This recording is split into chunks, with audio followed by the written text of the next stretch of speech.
शादाब भाई, आप तो नईम खान साहब के पुराने साथी हैं, महराज खान साहब से जुड़े हुए आप। आज आप यहाँ पर पोस्ट लिए हैं आपने एनसीपी अजीत पवार को, तो क्या कहेंगे, कौन सी पोस्ट आपको मिली और क्या वजह है कि उनके उधर चले जाने के बाद आप अभी भी यहीं पर?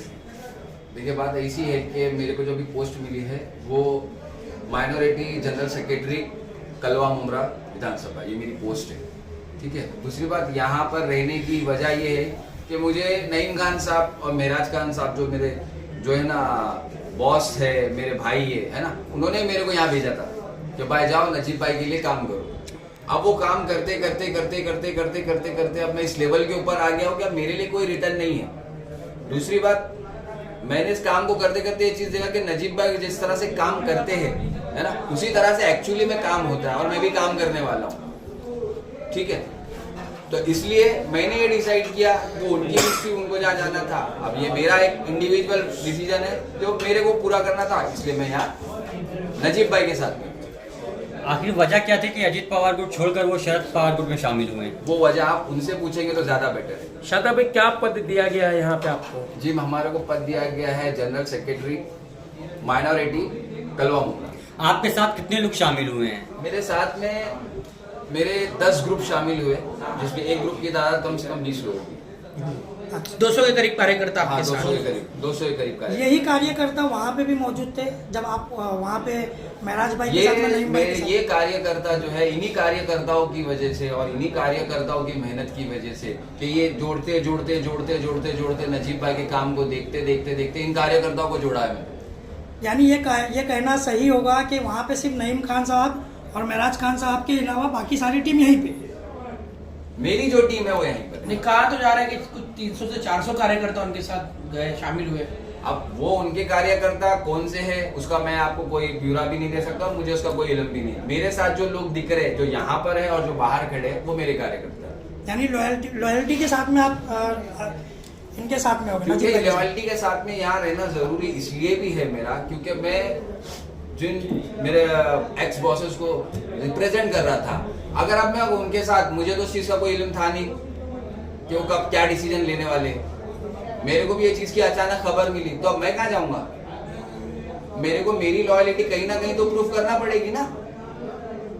तो इसीलिए ये चीज है कि मेरा डिसीजन ये है कि भाई मेरे को नजीब भाई के साथ रहना है। नजीब भाई जिस तरह से काम करते हैं मेरे को भी काम करना है, क्योंकि मैंने भी पिछले 10-12 साल में नजीब भाई को काम करते हुए देखा है कि किस तरह से वो काम करते हैं। तब आप नजीब भाई का विकास का तेजी काम करते हुए देखते हुए इसलिए आप उनकी पार्टी में हैं? हाँ, क्योंकि नजीब भाई का काम करने का पैटर्न, नजीब भाई के काम करने का तरीका है ना, वो चीटिंग वाला नहीं है। मुद्दे शहर में अब जैसे दब से गए हैं, जो कल तक कहा करते थे कि टॉरेंट पावर लाने वाले जिम्मेदार, कब्रिस्तान चोर, आज वही उनके साथ जाकर बैठ रहे हैं। अब आप देख रहे होंगे कि कैसे एक तरह से दल बदलने का सिलसिला चल रहा है। क्या कहेंगे इसको देख के? क्या यंग लोगों को क्या कहेंगे? यंग लोगों को तो मैं एक ही बात कहूंगा कि जिस तरह से आज के तारीख में मुमरा कौसा के हालात है, जिस तरह से मुमरा कौसा के अंदर बेरोजगारी है, जिस तरह से मुमरा कौसा के अंदर आज की तारीख में यूथ की एक मेंटेलिटी बन गई है ना, उसको चेंज करने के लिए ना नजीब भाई का आना बहुत जरूरी है। क्योंकि हमारे शहर को सबसे ज्यादा जरूरत है रोजगार की, और अगर रोजगार मिलेगा तो लोग फालतू नहीं रहेंगे तो उल्टे सीधे काम नहीं करेंगे।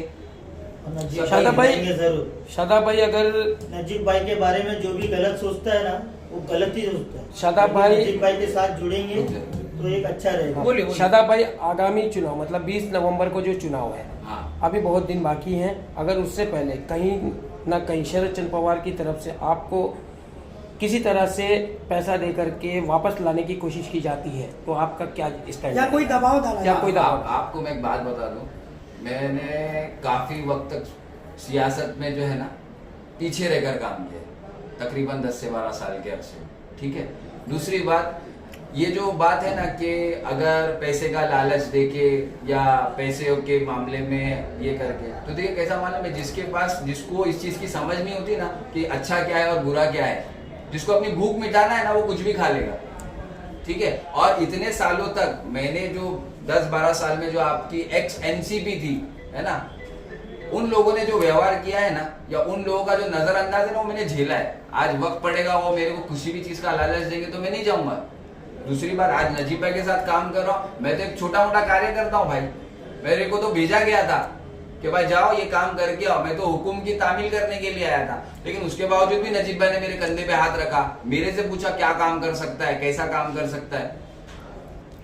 जैसा कि शादाब भाई, जैसा कि नजीब भाई की पार्टी में आप हैं, पूरे मुमरा में कहीं ना कहीं ये शोर किया जा रहा है कि नजीब मुल्ला जो है वो बीजेपी पार्टी से अलायंस में है और बीजेपी पार्टी की तरफ से ही काम कर रहे हैं, तो उसको लेकर के आपका क्या जवाब रहेगा, क्या जवाब देंगे आप? देखिए, सबसे पहली बात तो कैसा मालूम है, ये जो है ये मैनिपुलेटिंग टेक्निक है, ठीक है ना। इसके अंदर ऐसा है कि भाई अगर मैं मेरा कुछ नहीं बता सकता हूँ तो मैं सामने वाले को गाली दे दूं या सामने वाले की बुराई करूं। नजीब भाई जो आज बात कर रहे, किसकी बात कर रहे, काम की बात कर रहे हैं ना भाई। ऐसी कोई बात कर रहे हैं क्या जिससे कोई फितना फसाद झगड़ा हो? नहीं ना, इसमें कोई नफरत फैलाने वाली बात तो नहीं करे। और हमारे को क्या देखना है, हमारे को हमारा कैंडिडेट देखना है, बराबर है। अगर हमारा शहर अच्छा होगा, हमारा शहर सेफ होगा, तो कोई भी कहीं से भी आके हमारे पे हमला नहीं कर सकता। हमारे यहाँ शिक्षित लोग होंगे, हमारे एजुकेटेड लोग होंगे, तो क्या इन सारी चीजों पे भरोसा करेंगे क्या? और जितने लोग आज कर रहे, आज जितने लोग भी कर रहे हैं या जितने लोग नजीब भाई को सपोर्ट कर रहे हैं, या धीरे धीरे जो रुझान बदल रहा है, नजीब भाई को तो फोड़म फाड़ी करने की जरूरत नहीं पड़ रही ना। अगर मैं मेरा एग्जाम की साल भर की पढ़ाई अगर अच्छे से करके आता हूँ तो मेरे को चीटिंग करने की जरूरत है क्या? मेरे को किसी को फोड़ने की जरूरत है क्या? नहीं ना, मैं तो मेरा पेपर ही लिखूंगा। तो नजीब भाई अपना ही पेपर लिख रहे। शादाब भाई, आखिरी क्वेश्चन, विधानसभा इलेक्शन करीब है, कलवा मुमरा की जनता से क्या अपील करेंगे? विधानसभा का इलेक्शन नजदीक है, मैं आप सभी लोगों से और जितने भी मेरे यंग जनरेशन के लोग हैं, जितने भी माँ बहन है, सबसे एक ही अपील करूंगा कि इस इलेक्शन के अंदर, ठीक है ना, जहां तक हो सके ज्यादा से ज्यादा जो है ना अपने शहर के बारे में सोचे, अपने शहर के विकास के बारे में सोचे, जो हकीकी विकास है। जैसे कि टोरेंट है, आज क्या हो गया, गरीब आदमी की जेब में हाथ डाल दिया ना, इसीलिए लोग तड़प रहे, इसीलिए आज हमको ऑप्शन देना पड़ रहा है, इसीलिए हमको आज बदलाव लाना पड़ रहा है। इस सारी चीजों को मद्देनजर रखते हुए नजीब भाई को वोट दे, नजीब भाई को पूरी ताकत से वोट देकर जो है ना इस इलेक्शन में जिताए। और हमको भी जो है ना अभी न्यू और डायनेमिक आमदार की जरूरत है, जो ये बात को समझे और ये बात को बताए कि भाई काम किस तरह से होता है। आज नजीब भाई का एक्सेस सबको है, पत्रकार से लेकर नॉर्मल लोगों तक, बराबर ना। यहाँ 4-5 लोगों के बीच के अंदर नजीब भाई बंधे हुए नहीं है, और अगर कोई बंधा हुआ बांधने की कोशिश करे तो भी नजीब भाई नहीं बनते। मेरे जैसा आदमी, मैं आज बता रहा हूँ, मैं आज यहाँ क्यों बैठा हूँ मालूम है? क्योंकि नजीब भाई को मेरे को डायरेक्ट एक्सेस था, नहीं तो मैं भी इसके उसके पीछे फिरता और फिर के फिर कहीं ना कहीं गायब हो जाता।